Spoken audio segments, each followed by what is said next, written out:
Ele era um Zé Ninguém sem talento, mas virou o líder da maior equipe de caçadores de tesouros do mundo. Cry só queria uma vida tranquila na Vila Pacata onde nasceu, pois a ideia de ser um caçador que invade cofres e luta contra monstros era perigosa demais pra ele, sabe? Mas era o sonho dos amigos de infância que o fez jurar que seriam caçadores famosos e respeitados como heróis. Muitos anos se passaram desde então, e Cry é um jovem na capital, onde uma grande campanha de recrutamento está sendo organizada por um dos maiores clãs, o Primeiros Passos. Cry entra na fila de mansinho, e a garota Ruta começa a tagarelar sobre como ela sempre vai solo, mas estava tendo uns perrengues na Toca do Lobo Branco, um cofre de tesouros, então decidiu entrar para um grupo. De repente, um dos caras na fila começa a caçoar da Ruta por achar que ela consegue limpar a Toca do Lobo Branco no nível 3. Ela fica brava com os comentários do Cicatriz, e o clima começa a esquentar entre os dois. Cry não quer saber dessa treta, então tenta se camuflar na parede atrás dele, enquanto um guarda chega para apartar a briga entre Ruta e Cicatriz. Logo, eles entram na taverna e Cry diz pra Ruta perguntar o que quiser, pois ele já foi a muitos encontros assim. Ela pergunta primeiro sobre o grupo mais chamativo, e Cry diz que é o melhor do clã, liderado por um playboy loiro chamado Ark, com certificação nível 7, e com apenas 5 companheiros, ele conseguiu limpar um cofre de tesouros de rank 7. Ruta fica impressionada e pergunta sobre o assento vazio ao lado do grupo do Ark. Antes que Cry pudesse dizer algo, Cicatriz aparece e pergunta se ela nem sabe que o lugar pertence ao líder do famoso grupo Grievous, que fundou o clã Primeiros Passos. Cicatriz diz a Ruta que o principal motivo de tanta gente aqui é que os Grievous estão procurando um novo membro pela primeira vez. De repente, um ruivo irritado começa a gritar com os organizadores do evento, perguntando onde está o grupo Grievous, pois ele veio aqui só por eles. Uma garota chamada Tino se aproxima para disciplinar o garoto e mesmo que o guarda de antes tente pará-la, nenhum dos dois está pronto para recuar. Os caçadores na taverna estão ansiosos para ver uma briga e Cry diz para Ruta sair com ele para não serem pegos no fogo cruzado. Enquanto isso, o Tino começa a se aquecer quando de repente sente uma presença familiar. Ela ignora completamente o ruivo e começa a olhar em volta. De repente, ela nota Cry e vai em direção a ele, ignorando o ataque do ruivo.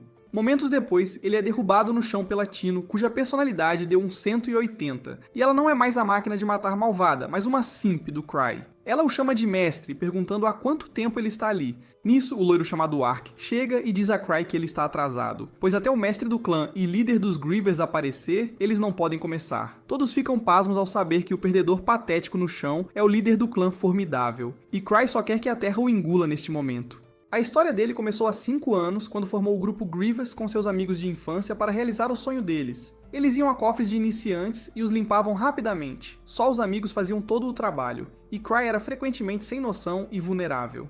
Mas os amigos achavam que ele estava agindo como isca para monstros de propósito. Ele era o único sem nenhuma habilidade real e sabia que se tornaria um fardo para eles logo. Por isso, decidiu deixar o grupo pelo bem dos amigos. Quando ele reuniu os amigos para dizer que estava saindo, eles o ignoraram como Minha Crush Me Ignora, e disseram que o grupo não tinha líder, então ele deveria assumir o posto. Cry ficou chocado que sua demissão virou promoção, mas ele não teve escolha. Ele virou o líder do grupo, que logo se tornou o mais forte do mundo. De volta ao presente, Cry está em seu assento com Ark e Tino ao lado, brigando pela atenção dele. Ark então diz que Cry deve ter chegado atrasado de propósito para se misturar com os candidatos e avaliá-los, escondendo sua identidade. Cry quer dizer que não é verdade, e que ele só se atrasou porque dormiu demais. Então, Ark pergunta se ele encontrou alguém adequado para se juntar ao grupo deles. A atenção de Cry vai para o ruivo violento de antes, e ele pede para ele se apresentar. O garoto diz que seu nome é Jill, e Cry acredita que se o grupo do Ark o treinar, ele pode liberar seu potencial. Ele sabe que não tem talento para recrutar pessoas, mas deixa tudo nas mãos do deus do Plot Armor ao decidir escolher Jill.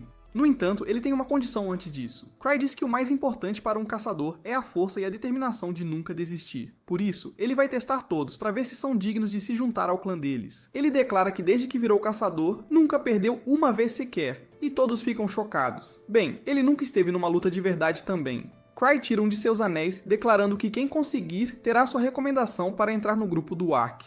Ele joga o anel na multidão e Jill corre para pegar, mas Tino age rápido e o manda para o Reino das Sombras, com um chute de suas coxas grossas. O anel voa de suas mãos e começa a rolar no chão, e todos os caçadores na taverna começam a persegui-lo como cães loucos. Cry declara que o anel também é um item de tesouro, então deixará que quem o capturar o tenha. Ele deseja boa sorte a todos, e então diz a Ruta e Cicatriz que os verá por aí.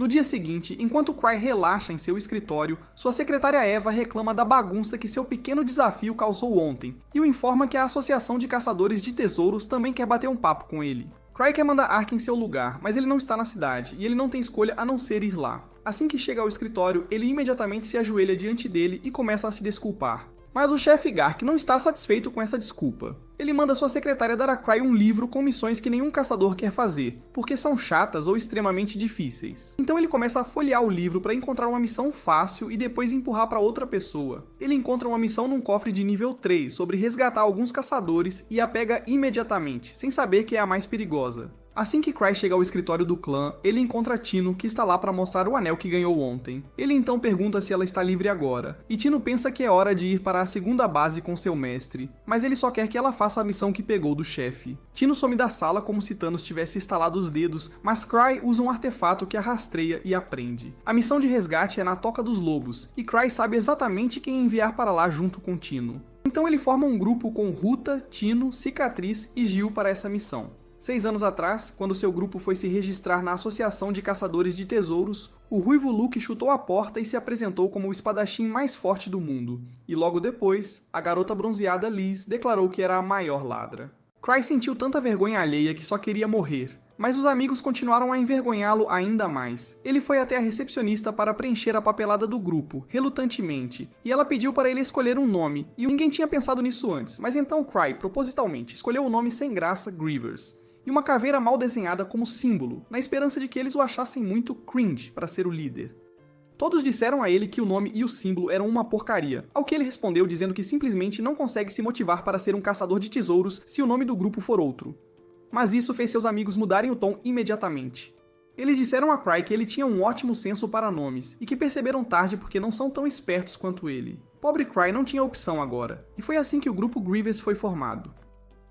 De volta ao presente, Cry está diante dos 3 caçadores de tesouros que ainda estão processando o fato de que ele é o líder dos Grievous. Eles questionam se ele é realmente o caçador nível 8 apelidado de 1000 truques, o que leva Tino a defendê-lo e ordenar que todos se ajoelhem diante do mestre Cry. Cry pede para ela parar de intimidá-los, mas o ruivo Gil diz claramente que ele parece fraco demais para ser o verdadeiro. Cry ignora isso e pergunta se todos aqui estão dispostos a ajudar Tino a explorar o cofre de tesouros de nível 3. Gil se recusa a receber ordens de Cry, e Cicatriz começa a brigar com ele, pedindo para ele mostrar algum respeito ao caçador nível 8. Não vendo saída, Cry decide tirar Gil da equipe, mas Gil de repente o desafia para uma luta, e diz que se tornará seu subordinado se perder. Cry aceita o desafio, mas diz para ele lutar contra Tino, que é a líder desta equipe e sua representante. Ele aceita o desafio, e eles vão para o salão de treinamento. Gil diz a Cry que, assim que derrotou a garota, ele o desafiará, mas Cry aponta que Tino é uma caçadora nível 4, assim como ele. Tino larga suas armas dizendo que nem precisa delas, levando Gil a jogar sua espada fora também. Tino avança em direção a Gil antes mesmo que ele tenha chance de reagir. Ele desvia do primeiro golpe dela, mas aquilo foi apenas a preparação para um chute poderoso que o joga contra a parede. Tino está confiante de que venceu, mas Gil se levanta e avança contra ela. Mas então Tino o nocauteia com um golpe no pescoço. Ela imediatamente se vira para Cry em busca de elogios, e diz que ficou tão forte graças a ele. Enquanto ela vai para o lado dele para receber algumas palavras de encorajamento, Gil jaz no chão, incapaz de acreditar que perdeu. Ele se lembra de como sempre foi o garoto mais forte por ali, e sonhava em se tornar o espadachim mais forte. Ele virou caçador de tesouros para realizar esse sonho, mas logo ficou forte demais para seu grupo, e decidiu vir para cá. Depois disso, Cry pergunta se ele deixou seu antigo grupo por causa da grande diferença de habilidade. Gil, chocado, pergunta como ele sabe disso, e Cry responde que já esteve na mesma situação. Mas, ao contrário dele, o grupo deles permaneceu forte junto. Ele não diz o detalhe crucial de que foram seus amigos que não o abandonaram. De repente, Cry toca sua espada com os pés, e seu corpo é coberto por chamas. Gil fica pasmo porque ele ainda não conseguiu manifestar chamas desse nível, mas Cry consegue fazer isso sem nem segurar a espada, então ele finalmente aceita que ele é monstruosamente forte. Depois disso, Cry lê os detalhes da missão. Eles vão para um cofre de tesouros chamado Toca dos Lobos Brancos para resgatar alguns caçadores. Os monstros que enfrentarão lá são fantasmas dos lobos prateados que viviam na toca antes de serem caçados. Mais tarde, a secretária Eva diz a Cry que ele não deveria ter enviado Tino e os outros para o perigoso cofre de tesouros, mas ele dá de ombros, dizendo que é apenas um cofre de nível 3. Cry diz que a espada é uma relíquia de tesouro, e era tão fácil de usar que até Gil consegue manejá-la sem saber nada sobre ela. Ele de repente vira um otaku de relíquias, dizendo que as relíquias encontradas em cofres de tesouros são incríveis, e ele quer colecionar todas elas. Ele começa a fantasiar sobre a espada de Gil e se pergunta se deveria tentar comprá-la dele. Eva o repreende dizendo que ele já tem relíquias demais, e ele responde que cada relíquia é diferente, então ele nunca se cansa delas. De repente, ele se lembra que precisa carregar suas relíquias, então ele vai a um mago em sua guilda. Enquanto o mago carrega a relíquia, ela e seu parceiro contam a Cry sobre o lobo fantasma visto perto da toca do lobo branco, que aniquilou uma caravana com guardas de nível 3. Além disso, os monstros no cofre estão ficando mais fortes, e até uma equipe de caçadores de nível 5 desapareceu lá dentro.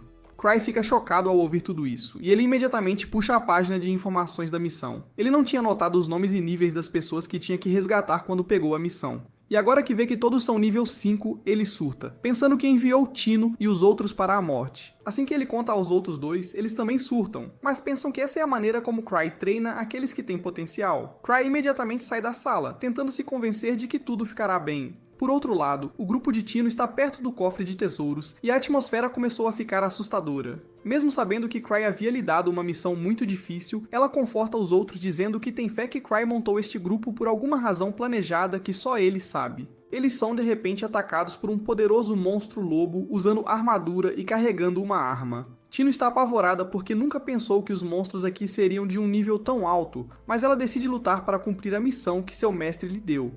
De volta ao escritório de Cry, ele se sente culpado por enviar Tino e os outros para o perigo, então ele decide ajudá-los pessoalmente. Ele puxa um livro em sua estante para revelar uma sala secreta, onde todas as suas relíquias são guardadas. Eventualmente, seus olhos vão para o pequeno cofre com uma relíquia bastante especial. Quando ele sai da sala com tudo, Eva quase o confunde com um ladrão. Depois de perceber que ele planeja ajudá-los, ela nota uma relíquia proibida em seu pescoço. Mas Cry a esconde, dizendo que não vai usá-la porque é perigosa demais. Ele então vai até a janela e diz a Eva que voltará logo. Ele ativa o poder de sua túnica e voa como um morcego no céu noturno, sem saber que ela não tem controles e nem freios. De volta à caverna, o grupo de Tino de alguma forma consegue matar outro monstro muito além do nível a que estão acostumados, e durante esse encontro, Jill percebe que a mana em sua espada foi completamente descarregada depois que Cry liberou a energia de sua espada durante sua demonstração.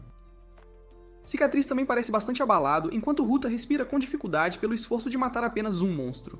Cicatriz pensa que eles deveriam voltar, já que não tem as pessoas ou o nível apropriado para lidar com esses monstros. Mas Tino rejeita categoricamente os planos deles, alegando que Cry os enviou por uma razão, e não há como eles o decepcionarem. Ela vai tão longe a ponto de dizer que a espada de Jill estar descarregada pode fazer parte do grande plano dele. Com sua total crença em Cry, ela avança, e logo eles chegam à masmorra real onde encontram esses monstros lobo esperando do lado de fora com armas e arcos. Todos se escondem atrás de algumas rochas e discutem seu plano. Todos decidem que seria melhor se evitassem o confronto em campo aberto e tentassem entrar na caverna primeiro. Jill se oferece heroicamente para distrair os doguinhos enquanto os outros correm para dentro. Tino imediatamente percebe que Jill tem a capacidade cerebral de uma torradeira, enquanto ela diz a ele que os lobos vão dog-style com ele se ele tentar algo engraçado. Jill afirma que ainda tem sua espada lendária, e mesmo sem mana, ainda é uma arma formidável. Mas como líder do grupo, Tino rejeita isso. Ela decide que ela e Ruta agirão como distrações, enquanto Jill e Cicatriz atacarão os monstros por trás. Ao ultrapassar seus limites, eles acabam se saindo muito bem, e até conseguem derrubar os 4 monstros lobo. Todos parecem bastante surpresos ao ver que são capazes de vencer oponentes tão fortes. De repente, mais alguns monstros emergem da caverna e o grupo imediatamente entra em ação. Tino se contém e observa sua equipe temporária, notando rapidamente que, embora sejam um grupo pequeno, são bastante fortes em suas próprias classes, apesar de suas falhas evidentes. Enquanto tudo isso acontecia, esse simp estúpido começa a bajular Cry novamente, pensando que ele deve ter pensado em tudo isso de antemão e os enviou para essa masmorra especificamente para que pudessem ganhar mais confiança. Enquanto luta contra o monstro, ele se lembra da época em que falava mal de seus próprios companheiros de equipe porque sentia que eles não eram bons o suficiente e não conseguiam acompanhá-lo. Por causa disso, ele deixou a equipe, mas nunca sequer pensou em como eles se sentiram durante todo o encontro, enquanto tentavam seu melhor para acompanhá-lo. Enquanto ele está lutando contra a fera, Cicatriz recupera o equilíbrio e empurra o monstro para longe, dando a Jill a oportunidade de desferir um golpe massivo em seu peito, matando-o imediatamente. Ele finalmente percebe como pode ser incrível lutar em um grupo onde seus companheiros de equipe não são completos e retardados, e avança para a próxima área. Antes de atravessar o próximo conjunto de cavernas, Tino os para, alegando que pode sentir a presença de alguém por perto. Cicatriz pergunta se poderiam ser as pessoas que se perderam na caverna, mas Tino pensa que Cry deve ter arranjado para eles lutarem contra um monstro-chefe antes que possam resgatar os membros feridos do grupo. Ela afirma que eles não podem crescer se apenas assumirem as tarefas mais seguras. Isso acaba ressoando com Cicatriz, que afirma que ela pode estar certa, já que depois de se tornar um aventureiro de nível 4, ele nunca sentiu a necessidade de realmente ir para masmorras de nível superior, porque perdeu seu ímpeto e ambição. Tino responde que Cry deve ter percebido isso imediatamente e é por isso que ele o colocou neste grupo para que ele possa enfrentar seus medos e crescer. Ela se vira para o resto da equipe dizendo que todos foram escolhidos por uma razão, já que Cry é um deus e um mestre estrategista que calcula tudo, e ele não está apenas os enviando aleatoriamente para missões que ameaçam a vida.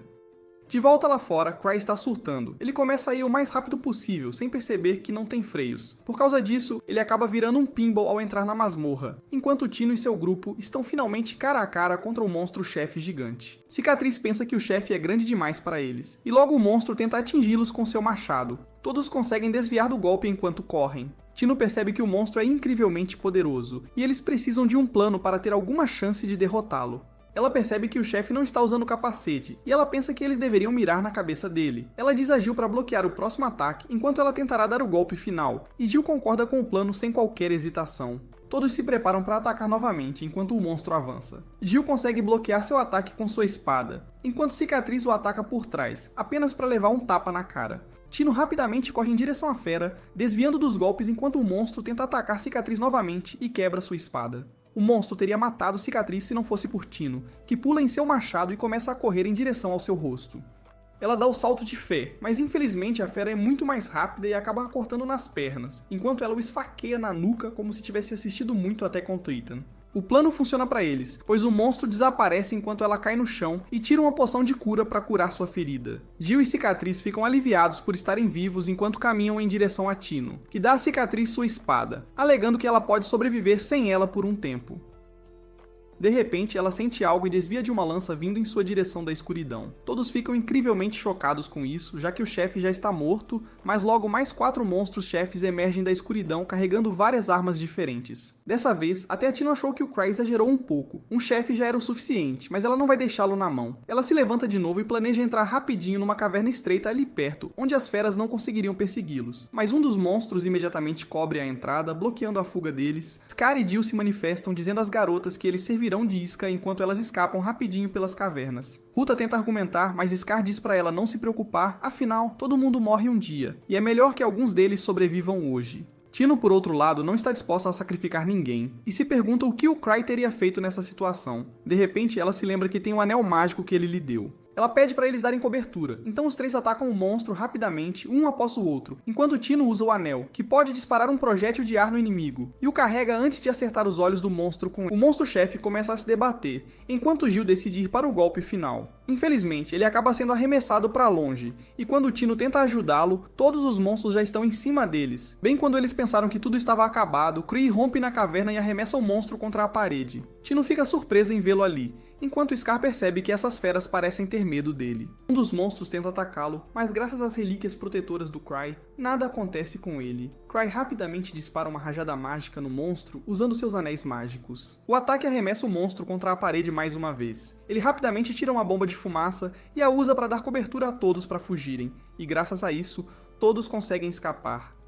Kree então cura rapidamente as pernas da Tino e depois diz a todos para segui-lo, mesmo que ele próprio esteja morrendo de medo por não saber o que os espera na aventura. Ele continua andando de cabeça baixa porque não tem a menor ideia de onde está e bem que queria que alguém tomasse a frente e os escoltasse de verdade. Mas todos os membros do grupo têm total confiança nele, esperando que ele saiba de tudo. Depois de umas voltas sem rumo, Jill finalmente pergunta ao Kree se eles estão indo para a saída. Cry fica em silêncio, mas Tino se manifesta, afirmando que ele com certeza tem outros planos, já que ela conhece todo o mapa das cavernas e eles estão indo numa direção totalmente diferente. Kree chora por dentro, se perguntando se a Tino está brava com ele por tê-los mandado pra cá e está de propósito não ajudando, mas ele decide continuar andando quando de repente todos os membros restantes do grupo congelam e perguntam ao Kree como ele sabia que eles precisavam vir pra cá. Tino afirma animadamente e todos correm para a caverna onde encontram o grupo ferido que se perdeu no cofre. Cray fica surpreso em vê-los ali porque ele com certeza esbarrou neles por puro acidente. O líder do grupo ferido, chamado Royd, agradece pela ajuda, mas Tino diz a ele para agradecer ao Kree, pois foi ele quem os trouxe até ali. Cry imediatamente afirma que foi apenas uma coincidência, mas obviamente seus companheiros de grupo acham que ele está apenas sendo humilde. Ruta lhes dá os remédios que tinha, mas não é o suficiente, e eles ainda estão muito fracos, já que não comem nada há um tempo. Felizmente, Cry se lembra que está carregando uma relíquia de sacola de chocolates infinita e distribui alguns chocolates para todos. Scar começa a conversar com Rod, afirmando que nunca esperou que um grupo de nível 5 tivesse problemas nesta caverna. E até Jill afirma que os monstros lobos eram definitivamente fortes, mas não fortes o suficiente para erradicar um grupo de nível 5 com força total. Rod parece surpreso com isso, e afirma que eles não foram massacrados pelos lobos, pois nunca os viram por perto. Acontece que um monstro fantasma Sigma apareceu na frente deles, sozinho, e os detonou completamente. Ele afirma que o fantasma deve ser um monstro especial, porque era forte o suficiente para controlar até os chefes lobos, acrescentando que ele acha que o fantasma pode ser ainda mais forte que o próprio Santo da Espada. Isso pega todo mundo de surpresa, já que todos na capital imperial sabem que o Santo da Espada é o espadachim mais forte vivo atualmente. Cry simplesmente mastiga seu Snickers, pois ele sabe que o Santo da Espada não é outro senão seu amigo de infância, Luke. Mas ele duvida que esse fantasma seja tão forte quanto os rumores, já que Luke teria se encarregado de matar o monstro há muito tempo.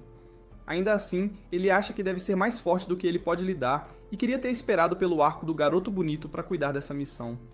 Todos dentro da caverna imediatamente se voltam para Cry em busca de mais orientação, enquanto ele simplesmente se vira envergonhado, pois não tem a menor ideia do que fazer. Finalmente, ele decide enganá-los para ganhar mais tempo e diz a Tino que ela é a líder deste grupo, e é trabalho dela guiá-los. Tino não está muito confiante, mas Cree afirma que isso seria um bom treinamento e a manipula para se tornar a líder. Tino fica muito feliz em saber que Cry confia tanto nela e promete que não o decepcionará. Eles começam a caminhar pelo labirinto de cavernas e logo encontram a saída da caverna visível à distância. No entanto, isso lhes causa ainda mais ansiedade, pois ficam preocupados com o fantasma aparecendo, mas Rod diz a Tino que ele agirá como um escudo para que eles possam escapar em segurança.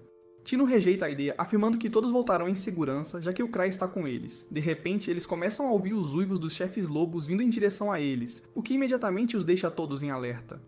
Tino sente algo incrivelmente forte vindo na direção deles, e até Cry consegue sentir a presença, então ele rapidamente a protege enquanto pensa em todas as relíquias que possui, incluindo a relíquia que lhe dá vidas extras. Ele atualmente tem 5 vidas extras, o que significa que no 6º golpe ele estará praticamente morto. Finalmente, o fantasma mortal se torna visível, caminhando em direção a eles com sua espada em punho. Isso assusta todo mundo pra caramba, mas pra piorar, uma segunda figura aparece atrás do fantasma, o que é simplesmente demais até pra corajosa Tino. Ela começa a tremer e se esconde atrás do Cry, implorando para ele salvá-los. Cry, no entanto, para de se preocupar ao reconhecer a segunda figura e se pergunta o que ela está fazendo ali. Sem sequer uma única palavra, a pessoa misteriosa vira o Ronaldo Fenômeno e chuta o fantasma com um golpe tão forte que ele fica cravado nas paredes da caverna. A mulher mascarada se aproxima do Cry, perguntando se está tudo bem, e remove a máscara para mostrar que ela não é outra senão a pequena Liz, agora toda crescida. Os membros jovens se perguntam, maravilhados, como um humano pode ser tão forte, mas isso irrita a Liz, que se pergunta como eles podem ser caçadores de monstros sem nem saber quem são os Grievers. Ela diz ao Cry que veio até a cidade para encontrá-lo, mas quando chegou à mansão, ouviu que ele estava na caverna para ajudar o grupo. Ela então manda ele se afastar, pois precisa conversar com sua aluna, e imediatamente se move para Tino, que estava escondida atrás do Cry. Liz começa a xingar a pobre garota, afirmando que não consegue acreditar que Tino é tão inútil que não consegue nem sobreviver sozinha nessa caverna estúpida e teve que pedir ajuda ao Cry. Jill acha que isso é demais e tenta pará-la, mas leva um chute tão forte que é arremessado contra a parede. Liz então continua a repreender Tino até ela desabar completamente no chão. Mas Liz não tem planos de parar, e Cry é covarde demais para intervir, até que Tino se ajoelha e pede desculpas a Liz por seus fracassos. Ele acha que isso é demais e finalmente intervém, dizendo a Liz que Tino fez um excelente trabalho durante a missão, e tudo isso graças ao seu excelente treinamento. Liz imediatamente muda completamente de personalidade, tornando-se uma garota doce que pergunta se ela fez um bom trabalho ou não. De repente, eles percebem que o fantasma ressurgiu da parede e atrás dele está um chefe lobo gigante vindo da América, com uma enorme minigun na mão.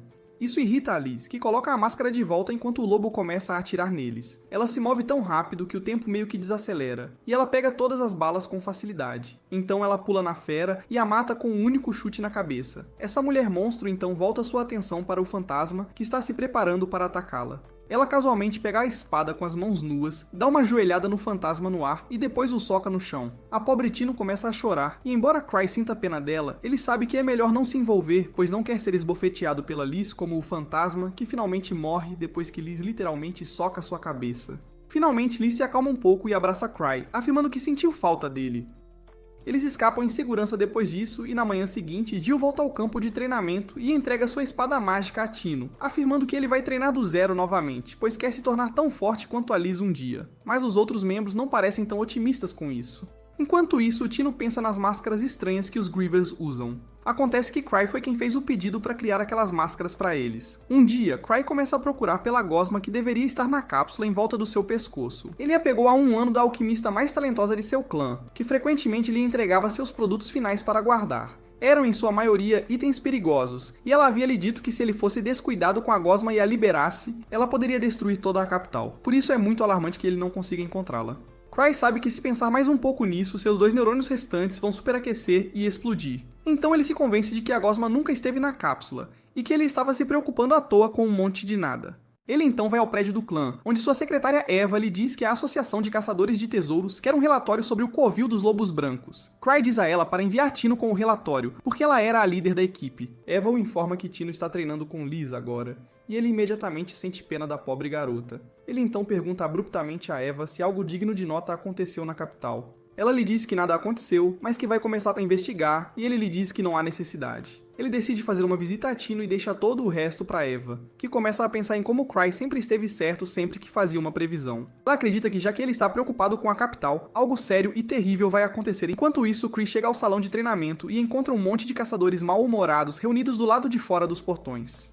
Um caçador de nível 6, chamado Sven, diz ao Cry para colocar a Liz na linha, porque ele é o único que consegue domar uma fera como ela. Todos os outros também precisam praticar, mas Sven está mais preocupado com a Tino morrendo se o treinamento continuar. Cry ignora o comentário dele como uma piada, mas assim que o portão do salão de treinamento é aberto, ele encontra a Tino caída no chão enquanto Liz fica de pé ameaçadoramente na frente dela, insultando-a gravemente e exigindo que ela se levante. Quando ela não se levanta, a Liz, louca por violência, decide acabar com ela com um chute poderoso. Por sorte, Cry a impede antes que ela possa atacar, e Liz o encara de forma assustadora, perguntando se ele realmente a está parando. Ele afirma com um sorriso no rosto, e diz que Tino atingiu seus limites, então ela deveria deixá-la descansar por hoje. Ela rapidamente volta ao seu eu alegre e diz ao Cry que vai deixar Tino descansar, já que ela não consegue mais lutar. Mas então, de repente, Tino agarra a perna dela. Ela usa toda a sua força para se levantar porque quer parecer legal na frente do Cry, e diz a Liz que pode lutar mais.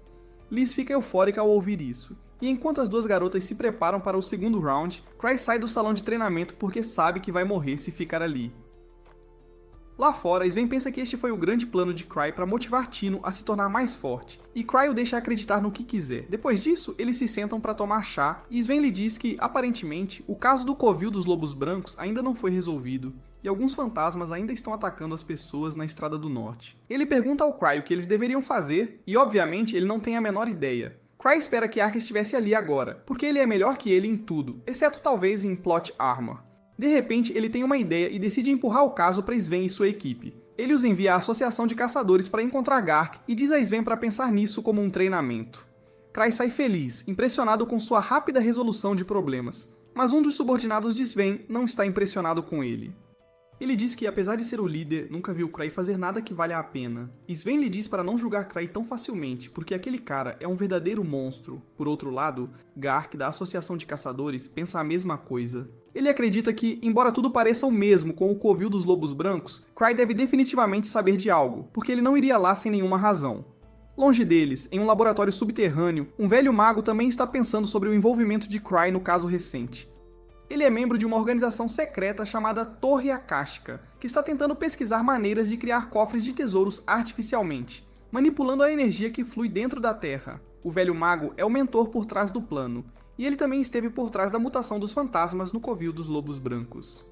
No entanto, ele nunca imaginou que um caçador de alto nível como Cry entraria no cofre do tesouro e descobriria o plano deles. O velho mago o considera um perigo, e diz que eles devem abandonar este local e ir para outro lugar para continuar suas pesquisas, porque não podem lutar contra ele sem o chefe de segurança, que está atualmente fora da cidade. Enquanto isso, Cry tem um pesadelo com uma gosma preta gigante que queima a cidade inteira. Ele acorda suando porque o calor da cidade em chamas era muito real, mas acontece que a causa do calor era Liz, que se esgueirou para a cama dele. Isso não é novidade para Cry, e ele nem se surpreende mais com a Liz, porque ele já viu de tudo. Ela pergunta se ele está livre hoje, porque ela está tirando uma folga do trabalho e do treinamento, e eles deveriam aproveitar essa chance para ter um encontro divertido. Cry decide concordar com qualquer plano que ela tenha, porque é melhor do que trabalhar. No entanto, ao irem para o prédio do clã, eles ficam chocados ao encontrar Gark, que veio até ali porque Cry ficava dando desculpas. Ele diz ao Kree que eles precisam conversar, mas Liz o enfrenta e diz para ele limpar a própria bagunça e parar de depender do Cry. Gark fica furioso com isso e reclama que ela deixou uma missão de alta prioridade incompleta, mas ela diz ao Gark para parar de atrapalhar o encontro deles.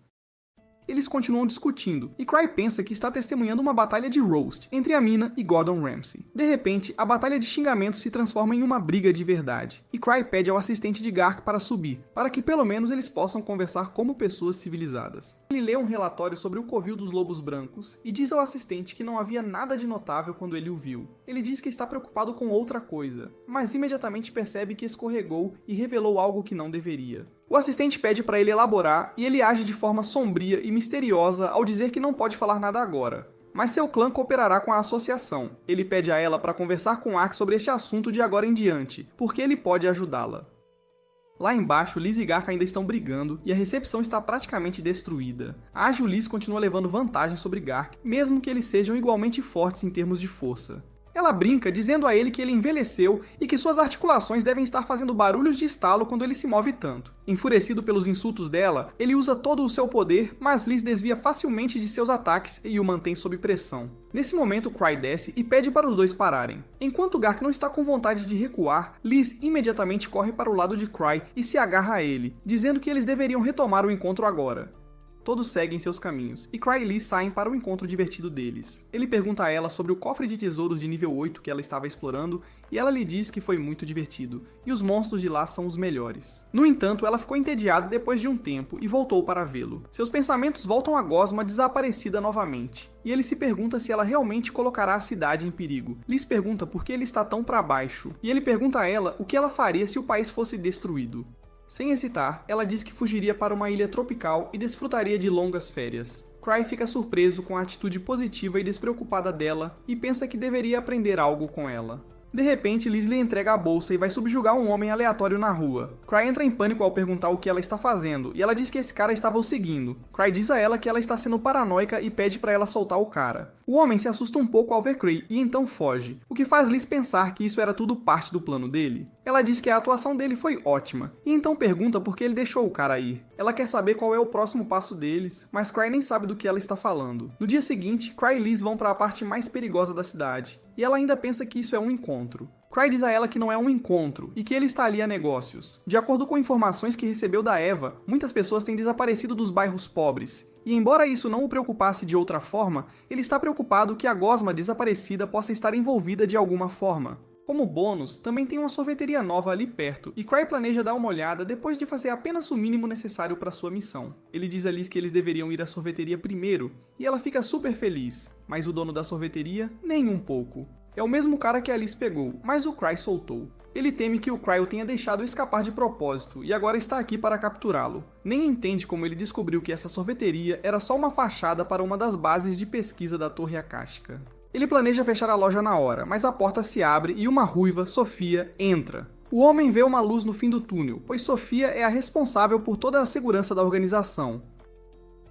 Lá fora, Liz impaciente tenta arrombar a porta, mas Cry a impede, dizendo que a loja talvez não abra hoje. Ela obedece a contragosto e eles voltam ao clã para o alívio do falso lojista. De volta ao escritório, Cry pergunta a Liz quando a alquimista Citri volta do cofre de tesouros de nível 8. Liz diz que pode demorar um pouco, e Cry só espera que ela retorne antes que seu slime destrua a cidade inteira. Nisso, Eva entra no escritório e avisa que a Associação de Caçadores montou uma equipe para investigar o covil do Lobo Branco. Parece que estão indo com tudo desta vez, enviando até um especialista em relíquias para ver se encontram algo novo. Kree pensa que parece ser uma grande coisa, mas isso não o incomoda, pois ele não vai para lá de qualquer forma. Por outro lado, o lojista chega à sede da Torre Akáshica e conta a todos que Cray o encontrou. Ele está apavorado porque Cray desmascarou o disfarce perfeito e nem sequer agiu contra eles. Ele treme, dizendo que nem consegue imaginar o que se passa na cabeça do Cray.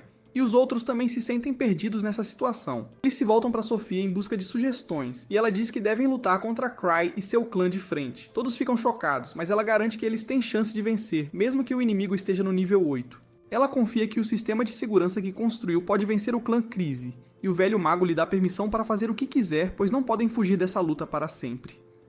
No dia seguinte, o prédio do clã Primeiro Passo está abarrotado de aventureiros. Ao entrar no prédio, Tino fica chocada ao ver tanta gente e pergunta a Bon Cara que diabos está acontecendo. Ele diz que se reuniram para investigar o covil do Lobo Branco, e Tino acha que isso é um exagero. No entanto, o homem diz que Cry planejava enviar Ark primeiro, e Tino fica ainda mais chocada. Enviar um caçador de nível 7 como Ark para um cofre de tesouros de nível 3 significa que o assunto é mais sério do que se pode imaginar. Por isso, a associação e o clã reuniram um grande número de caçadores de tesouros para compensar isso. Logo, Cry e Eva também chegam, e Cry pergunta se toda essa gente se reuniu para algum tipo de festa.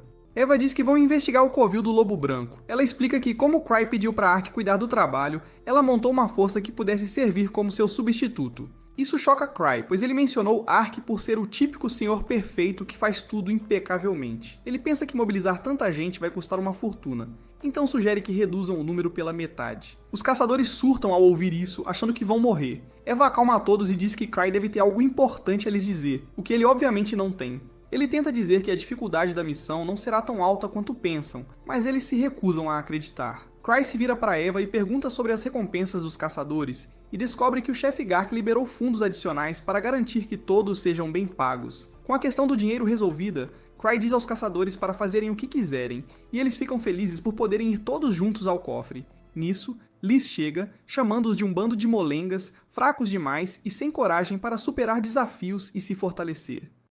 Ela pula para perto do Cry, dizendo que vai pegar essa missão e só precisa que Tino vá com ela. Cry recusa-se imediatamente a atender ao pedido, pois não quer colocar a vida da Tino em perigo, nem que o moral dos outros caia. Ele diz que todos aqui irão na missão, e então Eva o manda assumir o comando do grupo. Cray fica chocado ao ouvir isso, mas todos os outros ficam aliviados, pensando que a segurança está garantida, já que o mestre do clã virá com eles. Cray percebe que não pode simplesmente dizer que não vai com eles, então diz que se juntará a eles mais tarde. Até lá, Sven, que já está no covil do Lobo Branco, assumirá o comando. Antes de todos partirem, Cry avisa um cara para ter cuidado com monstros de slime, na remota possibilidade de estarem no cofre. A equipe de caçadores de tesouros vai ao cofre, sem saber que é a base da Torre Akashica, que pensa que Cry os enviou para lidar com eles. Enquanto estão divididos sobre como reagir, Sofia diz que essa é a chance de atacar os caçadores enquanto ainda não estão prontos. Ela diz que seu sistema de defesa foi projetado para lutar contra os caçadores mais poderosos, e só o grupo dos Grievers combinado pode vencê-lo.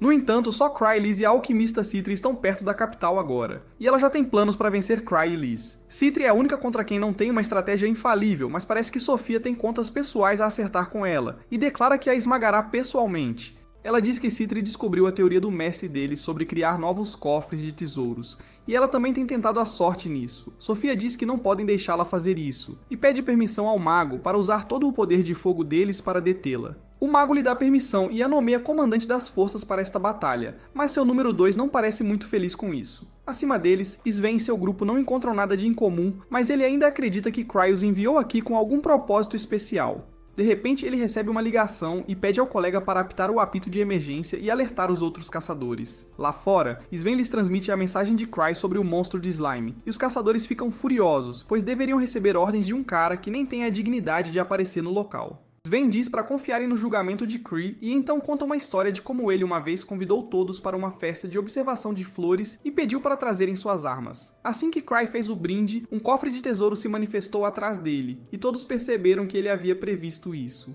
Os caçadores ficam surpresos com isso. Sven mais uma vez lhes diz que a informação que Cry dá é mais valiosa do que qualquer outra coisa que possam encontrar. De volta ao escritório de Cry, Liz o importuna para que lhe dê algum trabalho também, pois quer mostrar suas habilidades de luta na frente dele. Cry já está irritado com o comportamento dela e se pergunta quanto tempo terá que aturá-la antes que os caçadores resolvam o problema no covil do Lobo Branco, e ele possa simplesmente aparecer lá no final. Nisso, a alquimista Citri chega, dizendo a Cray que está ali para ajudá-lo a lidar com uma organização incrivelmente forte e astuta, que pode se tornar uma ameaça para o mundo inteiro em breve. Cry expulsa Liz e Tino do escritório na hora, enquanto ouve os detalhes sobre a Torre Akashica de Citri. E do outro lado da cidade, Gark também veste sua armadura de batalha para entrar no cofre de tesouros e provar que seus dias de glória ainda não acabaram. Seu assistente tenta impedi-lo, pois ele com certeza vai se arrebentar todo. De repente, Citri vem vê-lo para compartilhar informações importantes sobre seus verdadeiros inimigos. De volta ao escritório de Cray, ele pensa em como Citri era a única do círculo de amigos que não era esmagadoramente forte. Ela sempre soube que não conseguiria lutar na linha de frente e queria fazer algo mais para apoiar seus amigos. Naquela época, Cray foi quem lhe deu a ideia de ser alquimista, e foi assim que ela se tornou a maior alquimista. Citri diz a Cry que o slime que ela criou tem a capacidade de se adaptar rapidamente ao ambiente e evoluir, mas é um protótipo falho e instável. No entanto, ela garantiu que nunca a atacaria, nem a Cry, e ele surta, pensando que o resto da cidade ainda está em perigo. Ele disse a Citri que não sabe como e quando o slime desapareceu, então ela simplesmente acredita que ele deve ter saído da cápsula e escapado pelo ralo. Cree fica um pouco aliviado por ela confiar nele cegamente, e então Citri diz que há algo mais que precisa conversar, que pode ser ainda mais perigoso que o slime fugitivo. De volta ao covil do Lobo Branco, Sven descobre pelos reforços que Cry não vai se juntar a eles tão cedo, e também não permitiu que Liz viesse. Sven fica secretamente aliviado por ele não ter mandado a Liz selvagem para cá, e então decide dar um discurso motivacional a todos os caçadores de tesouros. Ele pergunta se estão preparados para lutar contra um slime, e todos os caçadores respondem que até crianças podem derrotar slimes, e que não precisam se preocupar com eles de jeito nenhum. Bem, Sven sabia que isso aconteceria, e amaldiçoa Cry por não lhes dar informações mais úteis.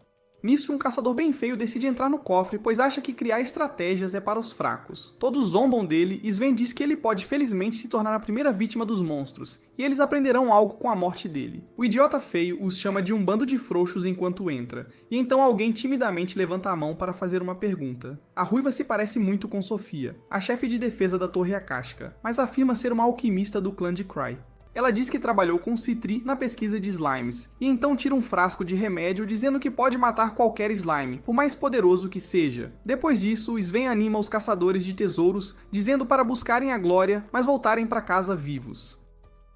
A investigação começa, e ao fim do dia, eles não encontram nada além dos lobos fantasmas, que são ligeiramente mais fortes que o normal. Sven se pergunta se Cray estava errado desta vez, mas pensa que será uma coisa boa se for verdade. Nisso, o babaca feio com uma aura negativa chega e diz que se todos aqui não tivessem medo de slimes, a missão já teria acabado. Ele vai à floresta para regar uma árvore e amaldiçoa Cry por dar ordens, mas não ter a coragem de aparecer no local da ação. De repente, ele ouve um som estranho e vai verificar. Fica chocado ao encontrar dois homens e uma enorme fera lobo acorrentada. Os homens são da Torre Akáshica e estão ali para injetar a essência do Hulk no lobo, para que ele fique super forte e derrube o máximo de caçadores possível conforme o plano de Sofia. Hugo percebe que algo está errado ao ver a injeção gigante e avança para bater nos dois caras. Ele nocauteia um, mas o outro atira bolas de fogo nele. Ele as bloqueia também, antes de esbofeteá-lo, e então pega o cara alto para dar uma surra nele primeiro e perguntar depois. O cara alto pergunta se ele foi enviado por Cry, mas Hugo diz que é tudo por conta própria. Enquanto ele soca esse cara, seu parceiro injeta o soro de aumento de poder no lobo, que de repente começa a derreter por fora, mas fica ainda mais perigoso por causa disso. Os dois caras declaram que este monstro buscará a maior quantidade de mana por perto e a absorverá para ficar ainda mais forte. O monstro suga instantaneamente a mana dos dois magos, e Hugo apita o apito de alerta para avisar a todos. Sven diz para todos se prepararem para lutar assim que ouve o apito, e eles se reúnem fora da floresta, armados e prontos. Logo, Hugo chega correndo, gravemente ferido e sem um braço, dizendo que Cry estava certo o tempo todo, e que um poderoso monstro de slime está presente na floresta. Nisso, o lobo fantasma que virou um slime por causa do soro derretedor chega, e Sven atira uma flecha nele, mirando para destruir suas pernas antes de qualquer outra coisa. Os magos lançam ataques de fogo e gelo no lobo slime, mas nada o afeta. Enquanto isso, Sven e o curandeiro vão verificar Hugo, que lhes diz ter visto dois bastardos misteriosos injetando algo no lobo fantasma e transformando-o em um slime. O lobo slime sai da barragem mágica ileso, e Sven decide tentar ataques físicos. Ele mira seu arco no slime e dispara rapidamente meia dúzia de flechas, mas elas não causam nenhum dano ao lobo slime. Sven fica chocado ao ver que nem ataques mágicos nem físicos funcionam no slime, mas ainda diz aos caçadores que lutarão enquanto puderem. O lobo slime começa a atacá-los, e Sven diz para manterem distância e desviarem dos ataques, pois o monstro é bem lento. Ele então corre até a ruiva e pede o químico anti-slime que ela tinha. Ela diz que o slime deve se autodestruir se tocar no remédio, e Sven assume a missão de garantir que isso aconteça. Ele começa a correr enquanto tenta atrair o lobo slime, que de repente salta sobre ele. Sven rapidamente planta o frasco no chão e se afasta para o lado. O lobo slime cai sobre o frasco e o quebra, e ao tocar no químico, numerosas explosões ocorrem dentro de seu corpo. Todos pensam que este será o fim da luta, mas o lobo slime absorve as explosões e ainda sobrevive. Sven fica desanimado porque o lobo, afinal, não era um slime, ou teria morrido. O cara blindado ao lado dele diz que Cry falou que era uma criatura parecida com slime, e não um slime. Sven começa a amaldiçoá-lo e aos Grievers. De repente, Citri chega para ajudar, pois ela literalmente implorou a Cry para colocá-la no comando do covil do Lobo Branco. Ela diz a Sven que a razão pela qual não conseguem ferir o lobo slime é porque sua mana densa está agindo como uma barreira. Ela se interessa por este monstro único que nunca viu antes, mas com um rápido olhar, ela descobre exatamente como o lobo fantasma derreteu e virou um. Ela se aproxima do monstro perigoso, desviando casualmente de seus ataques ao perceber que ele está caçando pessoas com mais mana para restaurar seu corpo ao normal. Ela tem pena dele, pensando que é um experimento falho de alguém, e decide dar-lhe uma morte misericordiosa. Ela joga um frasco no lobo slime e pede para Sven atirar. Esta versão aprimorada do Gavião Arqueiro acerta em cheio o frasco e a cabeça do lobo slime com isso. Ela lhe diz que era metal anti-mana que anula as defesas do monstro. Nisso, Gark também chega lá em seu equipamento de batalha completo e Sven fica surpreso ao vê-lo assim. Citri explica que pediu uma carona a Gark mais cedo porque, ao contrário de sua irmã Liz, ela não podia simplesmente correr até aqui. Isso não esclarece as perguntas de Sven, então Citri diz que tem uma ideia do que acabou de acontecer e quem está por trás disso. Ela leva todos a um acampamento onde explica a existência da Torre Akáshica e seu líder, o Mestre Magus. Os figurões de escritório dizem que Magus foi banido da capital imperial há muito tempo, e ela pergunta se eles realmente acham que proibições são úteis. Ela lhes diz que este cofre é a base da Torre Akáshica, e Sofia sugere que eles podem ter muito equipamento importante aqui. Citri realmente conhece essa garota, e ela afirma dizendo que é verdade, e para impedir que alguém encontre sua pesquisa, a Torre Akáshica está se preparando para a batalha. Ela está determinada a detê-los e seus experimentos ilegais e perigosos, e para isso, pede a todos que a sigam. Ela diz que não é Cry, mas ainda fará o seu melhor. Mais tarde, enquanto todos se preparam para a luta, o assistente de Sven diz que Citri parece bem corajosa. Ele pede para não subestimar aquela garota, porque ela usa o fato de ser fraca para utilizar todos os meios possíveis para vencer. E nesse sentido, ela é tão monstro quanto os outros Grievers. Por outro lado, Liz está se esfregando no colo de Cry enquanto pede para ele deixá-la ir ajudar Citri, porque ela é a mais fraca. Mas ele se recusa firmemente a ceder aos caprichos dela. Bem no fundo do covil do Lobo Branco, no esconderijo da Torre Akáshica, os figurões estão lendo um manual de instruções deixado por Sofia.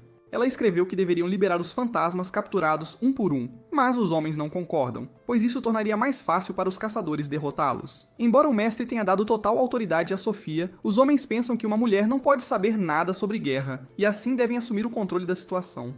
Eles decidem ignorar as instruções dela e lançar todos os fantasmas ao mesmo tempo. Fora da caverna, Citri e outros aventureiros estão interrogando os dois membros da Torre Akáshica que capturaram. Citri promete soltar os dois se puderem dizer a localização do Mestre Magus. Os dois patetas estão prontos para sacrificar a vida pelo mestre.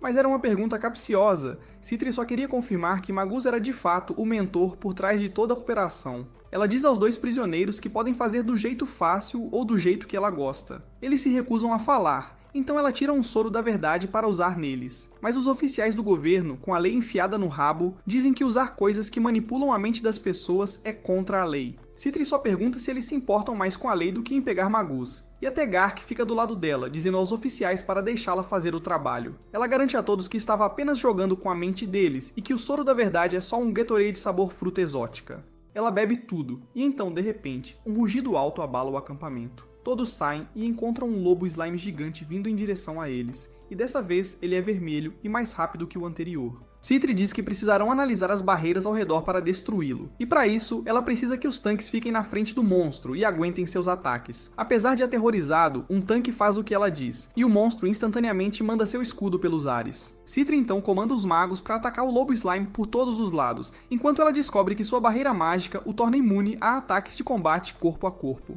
Ela se pergunta como podem lidar com isso, quando de repente, um lobo slime azul aparece. Todos entram em pânico e pensam que devem recuar imediatamente, mas Citri diz que nunca soube que a Torre Akáshica tinha idiotas no comando, sendo que é supostamente uma organização de pesquisadores. Ela diz a todos para pararem de atacar e recuarem para um local seguro.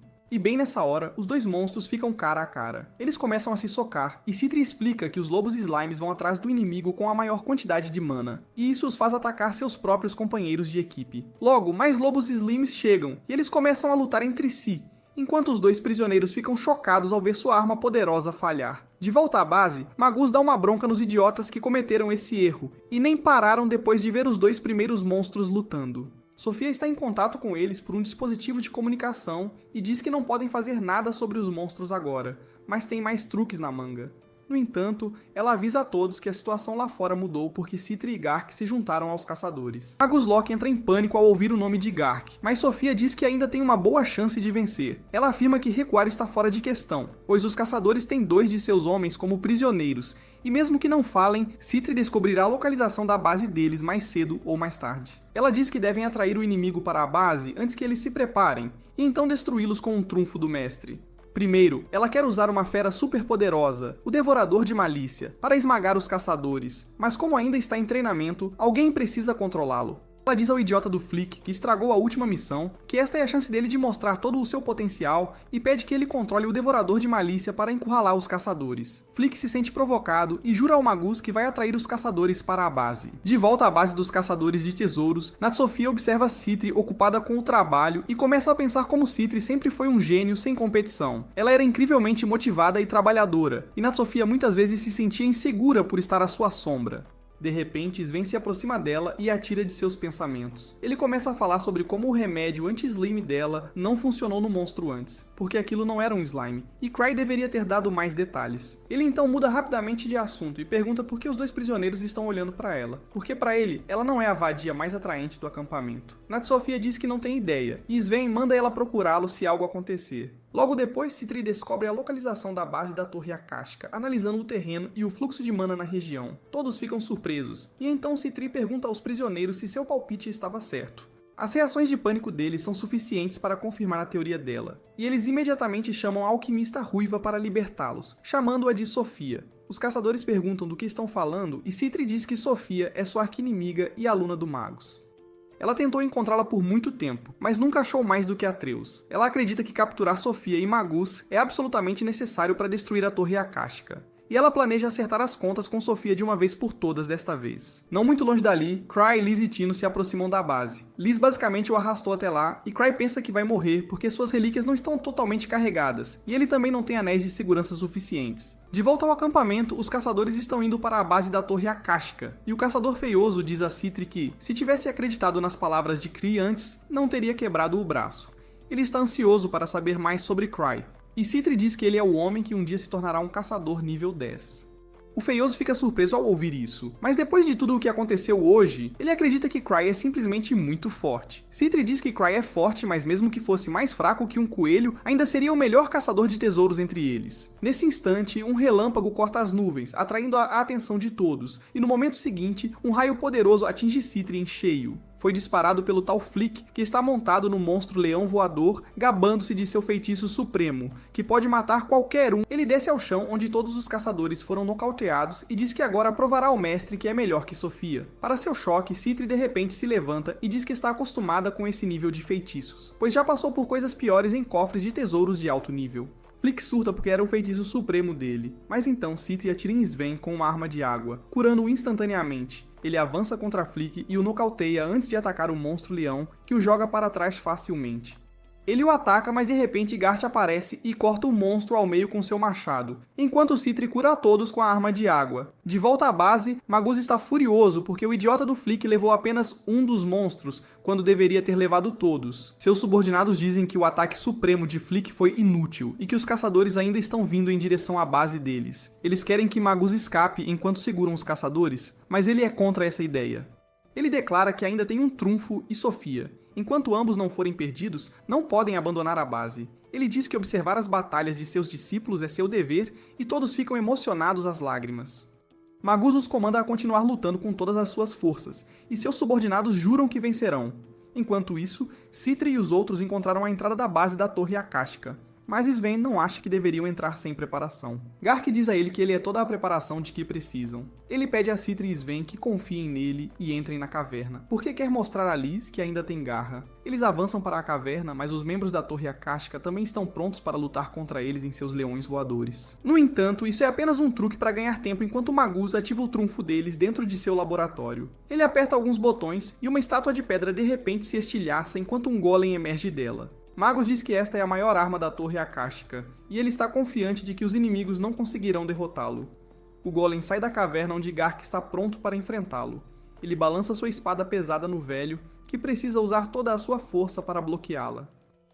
Vendo o melhor lutador inimigo encurralado, os outros membros da Torre Akáshica decidem partir para a ofensiva. Eles voam alto, fora do alcance de Sven e dos outros atacantes, e enquanto todos estão ocupados lutando ou esperando sua vez, os dois prisioneiros tentam cortar as cordas que amarram suas mãos. Um dos leões voadores ataca Sven e o fere, mas ele se cura e diz aos amigos para não deixarem a moral cair. As coisas parecem sombrias para os caçadores de tesouros. Mas então, de repente, Liz chega à cena e atinge um dos leões voadores com super velocidade, derrubando-o.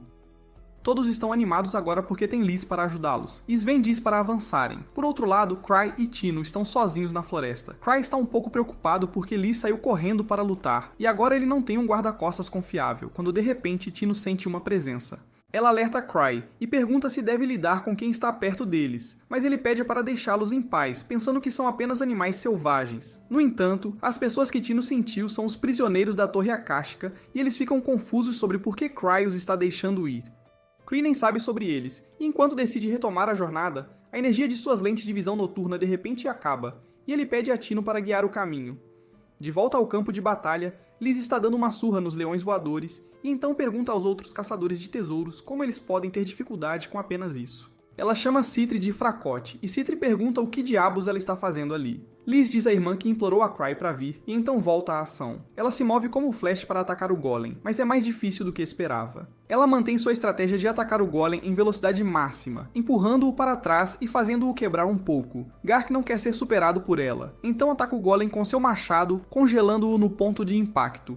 O Golem cai no chão enquanto Sven mira nele. Ele desliga por um segundo, mas então reinicia e parte para a ofensiva. Gark balança seu machado de gelo no Golem, mas ele desvia do ataque e então pula alto sobre ele. Ninguém consegue acreditar que uma sucata gigante dessas possa ser tão ágil, e isso os lembra de Ansem, um dos 6 lamentadores, que tem quase o mesmo tamanho do Golem e é mais ágil que ele.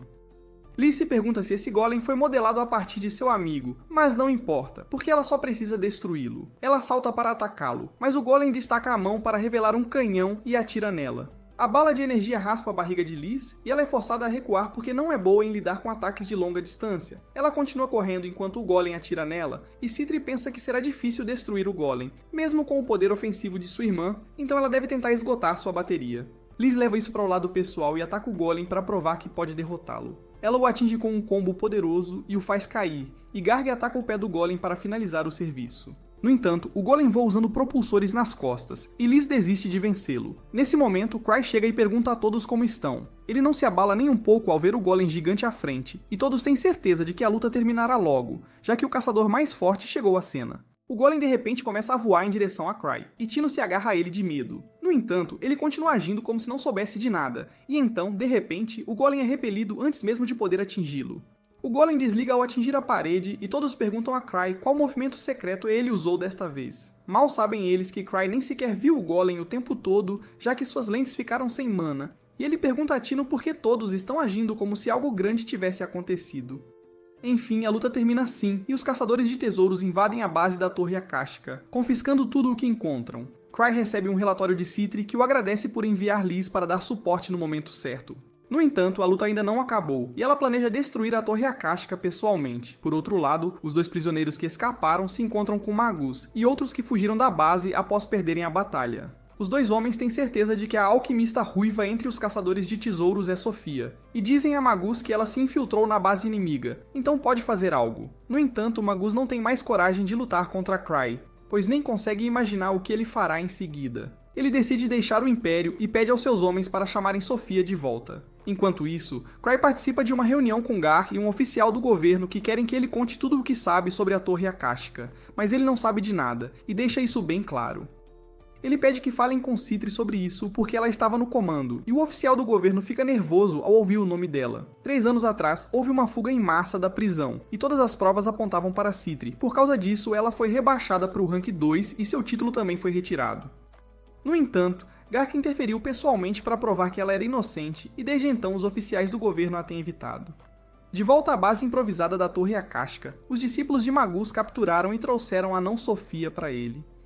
Ela está com medo deles e pergunta o que vão fazer com ela, e Magus pede para ela parar com a encenação. No entanto, a garota continua insistindo que não é Sofia, e quando um leão voador se mostra hostil a ela, Magus percebe que ela está falando a verdade. Nesse instante, a verdadeira Sofia chega com uma garrafa de vinho, e todos ficam confusos. Sofia, no entanto, não reage nem mesmo ao ver sua sósia, e diz a Magus que elas parecem idênticas, mas ainda há muitas diferenças notáveis entre elas. Ela de repente tira a peruca e o manto para revelar que é Citri, e todos entram em pânico. Magus pergunta como ela ousa fazer cosplay de Sofia, e Citri diz a ele que ela é a mesma Sofia que ele conhece. Todos ficam chocados ao ouvir isso, e pensam que Citri os estava traindo desde o início. Ela diz que não é verdade, e que se juntou à Torre Akáshica porque ficou muito impressionada com o trabalho que Magus havia feito. Ela ainda respeita muito sua curiosidade e sede de conhecimento, e o ajudou porque queria ver resultados. No entanto, ela diz a Magus que agora eles precisam parar com isso. Ela explica que Cry deixou seus homens irem, mesmo os pegando, e não agiu contra eles até o fim, porque estava avisando para parar e voltar para ele. Ela garante a Magus que não entregou nada, mas Cry tem o poder de ver através das mentiras. Ela diz que ele armou tudo para que pudessem testar suas pesquisas contra caçadores de alto nível e foi um sucesso na maior parte. Quando o Golem o atacou na noite passada, ela interveio para impedi-lo, porque não queria que fosse obliterado. Ela diz a todos que a pesquisa foi confiscada e que todos serão presos, mas ela continuará com a pesquisa. Como uma pessoa chamada Sofia nunca existiu, ela nunca será encontrada e toda a culpa cairá sobre Magus. Citri então se aproxima de sua assistente, dizendo que o cabelo ruivo único dela se destacava na multidão, então ela pegou emprestada sua aparência. A garota começa a chorar e desmaia, e então os discípulos da Torre Akáshica tentam atacá-la. Citri comanda o leão voador para vir em seu auxílio e todos recuam. Magus, no entanto, usa um poderoso ataque de fogo que mata o leão, mas Citri sai ilesa porque se preparou para isso. Ela havia encontrado o Slime Citri que Cry perdeu, e ele absorveu o ataque para protegê-la. O Slime de repente começa a devorar o corpo do leão enquanto Citri explica que é sua melhor obra, porque pode crescer constantemente comendo mana. Magus entra em pânico ao ouvir isso, porque significa que o Slime tem o potencial de devorar a terra inteira, e Citri diz que só queria testar seu desempenho contra um mago poderoso como ele. De repente, seus discípulos ativam uma bomba de fumaça e dizem para ele escapar enquanto seguram o Slime dourado. No entanto, enquanto Magus está fugindo, ele esbarra em alguém muito musculoso na porta e cai escada abaixo. Magus surta ao ver aquilo, e então Citri aparece dizendo que queria ficar forte para se igualar aos outros amigos. Mas criar golems é demorado e caro, então ela decidiu criar uma quimera de estimação. Para isso, ela invadiu uma prisão de segurança máxima e usou todos os criminosos foragidos como matéria-prima para fazer essa quimera. Magus percebe que está diante da pessoa mais implacável que já conheceu, e Citri coloca sua máscara enquanto diz que ele se tornará uma excelente matéria-prima para ela. A Quimera mata o velho, e todos os outros são presos depois que Citri apaga suas memórias. Ela também apaga as memórias de sua assistente e relata a Cry que tudo terminou sem problemas. Ela diz que será mais cuidadosa ao manusear os materiais da próxima vez, mas ele realmente não entende do que ela está falando. Se você gostou deste vídeo, por favor, considere se inscrever e assista ao próximo vídeo na sua tela.